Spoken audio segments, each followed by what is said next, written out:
refuse to compromise. Aron dili ka mapukan sa kaaway, kinahanglan magdumili ka sa pagkompromiso. Standing firm does not mean arrogance. Kung kay barkada og maingon nga part, adto ta kuyog ta sa kuan kay mag pata ito, birthday sa tuang barkada ba mag-inom-inom magud ta suba-suba na. Ayaw taon kompromiso. Ang pagdumili dili siya nagpasabot nga arrogante ka. Nga hambugiro ka kay ngano di makamukuyog. Ayaw taon pagkompromiso. Kay ang pagkompromiso, mao kini ang mahimong hinungdan sa imong kapildihan. Standing firm means no retreat. Walay atrasay. Ha? Kadungog masiguro mong salida ni, but kung foreign ba na siya o si Palito ang nagsulti na, no retreat, no surrender. Oh. Ayaw atras.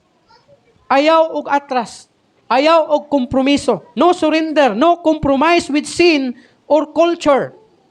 Dilibot pasabot, kultura na ni siya, musunod na lang pud ka. Daghan na mga Kristohanon, wala pa nakabiya sa kultura. Ha? Madto ka sa minteryo, pag una ka mulakaw, magdaob usa. That is culture. Dili ka manilhig og gabi kay unsa man tawag ana, mawa ang panalangin.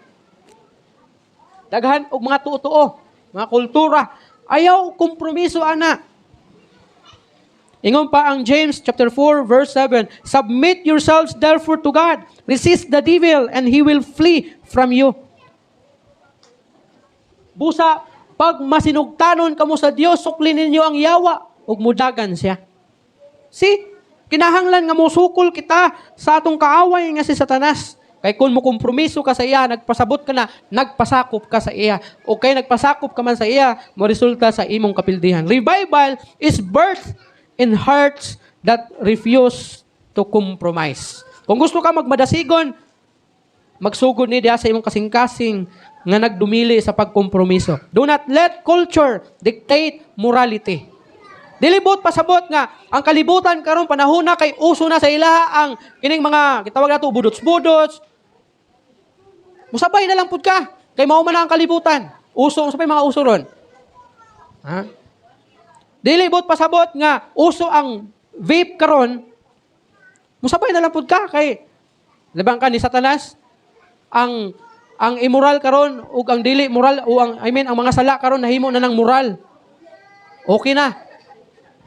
Okay ra mag-vape kay di man na makadaot pero wa mo masayod. Ang vaping gi-block na siya sa uban ng mga Southeast Asia kay napamatud-an nila nga grabe na maka-apekto sa imong health nimo.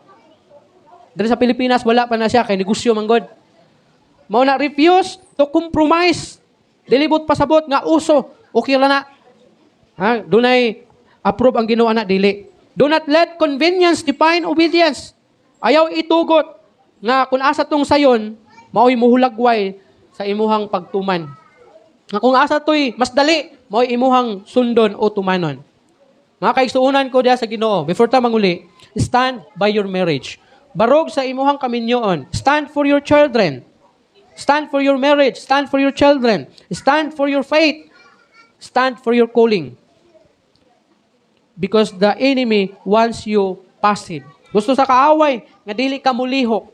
Gusto sa kaaway na wala kay buhaton. But God wants you intentional. Ang gusto sa Ginoo nga tuyuon gyud nimo nga mubarog, maningkamot, musukol. Remember sa usa ka lighthouse. Ang lighthouse di niya mahatag ang iyahang purpose kung palong ang iyahang suga. The same pud na sa imong pagkakristohanon. Dili nimo mahatag ang imong purpose ingon na Kristohanon kung gakompromiso ka sa sala o sa lihok sa kaaway. Be a beacon. Stand in your place and shine in your darkness. Siga diha sa kangit-ngit nimo.